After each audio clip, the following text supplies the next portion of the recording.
میں اتنا جمعرات آسان والے ہے۔ دن ایک عزیز ہیں ان کی رجسٹری کے لیے وہاں پہ چلا گیا، وہ مجھے کہہ رہے تھے آپ ہمارے ساتھ چلیں، تو وہاں پہ محرر ہیں آپ کے، شاید غالباً شہزاد نام ہے، تو میں نے انہوں نے میری ایک آبجیکشن لگایا، تو وہ دوسرا دوست ہے میرا، وہ کہتا ہے پیسے دو یہ حل ہو جائے گا۔ میں کتنے پیسوں سے حل ہو جائے گا؟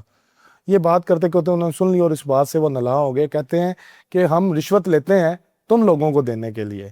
میں حلفاً یہ بتا سکتا ہوں کہ ہم نے ایک روپیہ بھی پوری زندگی میں کسی سے حرام کا نہیں لیا۔ کیا آپ سب کے بہاف پہ بات کر سکتے ہیں؟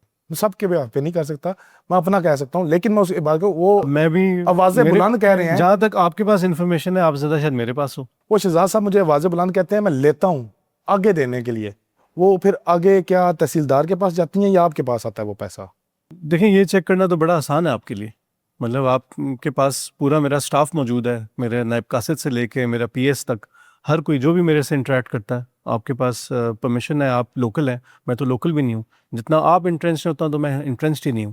جب بھی ہمیں کمپلینٹ آئی ہے اور جہاں پہ بھی غلطی ہوئی ہم نے اس کے اوپر ایکشن لیا۔ اگر کوئی رجسٹری محرر، کوئی پٹواری، جب بھی کوئی اس طرح کی کمپلینٹ آتی ہے جہاں پہ ہمارے پاس ویزیبل ایویڈنس ہو، بہت دفعہ میرے پاس ایسا کیس ہوا ہے کہ کمپلیننٹ نے خود ہی اپلیکیشن وڈرا کر لی، میں نے جبکہ کمپلیننٹ کو بولا، اور ایک پولیس کا سینئر بندہ تھا، ٹھیک ہے نا، ایس ایچ او تھا، اس نے مجھے بولا کہ میں کمپلینٹ پہ کھڑا رہوں گا۔ میں نے کہا ایس ایچ او صاحب آپ کمپلینٹ کر رہے ہیں اور ہم ایکشن لیں گے، لیکن کائنڈلی آخری منٹ میں مکرنا نہیں، اور وہی ہوا۔ کیوں ہوتا ہے ایسا؟ تعلق داریاں، شہر بس چھوٹا ہے۔ بات یہی ہے، اگر آپ نے سٹینڈ لینا ہی ہے تو پھر صحیح طرح کھڑے ہوں، پھر بھاگنے کی ضرورت کیا ہے؟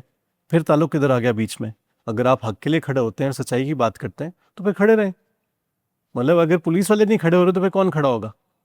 میرا کہنے کا مقصد یہ صرف ایک ڈپارٹمنٹ کی بات بھی نہیں ہے نا۔ ایک ایگزامپل ہے، وہ باہر کے کسی اور ضلع کے تھے، میرے پاس آ کے بیٹھے کہ میں پولیس میں ایک اور ضلع میں کام کر رہا ہوں اور میرے ساتھ یہ ہوا۔ میں نے کہا آپ ایک اسٹرانگ پوزیشن میں، ایک عام بندہ تو شاید افورڈ نہیں کر سکتا، کیونکہ کل کو دوبارہ اس کا پٹواری سے کام پڑ جائے گا، دوبارہ رجسٹری محرر کے پاس جانا ہوگا، علاقے میں رہتا ہے، آپ تو باہر سے آئے ہوئے ہیں، آپ تو کھڑے ہو سکتے ہیں۔ مجھے مہینے بعد جب انکوائری رپورٹ ہوئی، مجھے انکوائری افسر نے کہا کہ سر وہ تو بیک آف کر گئے۔ کہنے کا مقصد یہ ہے سر، میں آپ کو بار بار یہی کہہ رہا ہوں کہ ہر بندے پہ میں پہرا نہیں دے سکتا، لیکن میں یہ بالکل افورڈ نہیں کر سکتا کہ جو بھی بندہ جا رہا ہو، چاہے وہ جدھر کا بھی ہے، جہلم کا ہے، اور اس سے ناجائز طریقے سے پیسے ایکسٹریکٹ کیے جا رہے ہوں، میرا میں کام ہے اس نشاندہی کے اوپر کروں، ایکشن میں لینا۔ آپ سے نشاندہی کروں، آپ مجھے یہ وعدہ دیتے ہیں کہ ود ان ڈے اس پہ ایکشن ہوگا؟ آپ مجھے نشاندہی دیں اور ایکشن نہ ہو، پھر آپ مجھے گلا کر سکتے ہیں۔ وعدہ دیں آپ، میں ایک دن میں آپ ایکشن کو ہوگا۔ آن کیمرہ بتا رہا ہوں کہ یہ بالکل ہوگا، اور کب نہیں ہوا مجھے بتائیں۔ جہاں پہ لوگوں نے مجھے ریٹن، اور میں ان کو جانتا بھی نہیں تھا، انہوں نے آ کے مجھے کمپلینٹ کیا، میں نے سائڈ پہ رکھ دیا کہ یہ پہلی کمپلینٹ ہے، مجھے چیک کرنے دیں۔ دوسرا بندہ آیا، اس نے کمپلینٹ کی، دوبارہ کسی کا نام لیا، میں نے کہا ٹھیک ہے، اب اس کا مطلب ہے بار بار کسی کمپلینٹ آ رہی ہے، پھر میں نے اپنے طریقے سے تھرڈ پرسن سے چیک کروایا۔ جب مجھے شور ہو گیا کہ واقعی ایسا ہے، میں نے ٹرانسفر کر دیا، میں نے یا تو ضلع سے باہر نکال دیا یا اس پہ انکوائری لگا کے اس پہ ایکشن لیا۔